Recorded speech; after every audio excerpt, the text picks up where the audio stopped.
আজকে পশ্চিমবঙ্গে একটা খেলা চলছে।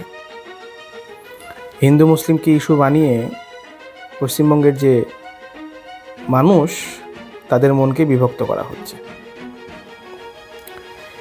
রাজনীতি এখন হিন্দু মুসলিম হয়ে গেছে, যেন ধর্মের নাম বিক্রি করছে।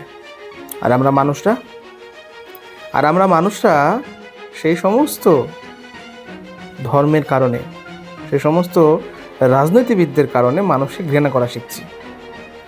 কিন্তু বাংলাকে আদৌ এইরকমই না, বাংলা কিন্তু এইরকম নয়।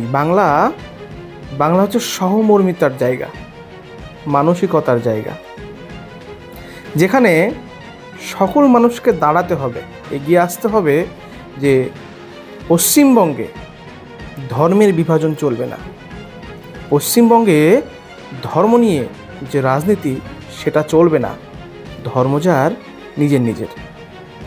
তাই পশ্চিমবঙ্গের মানুষকে জাগতে হবে এবং সে সমস্ত বিষয়কে তুলে ধরতে হবে।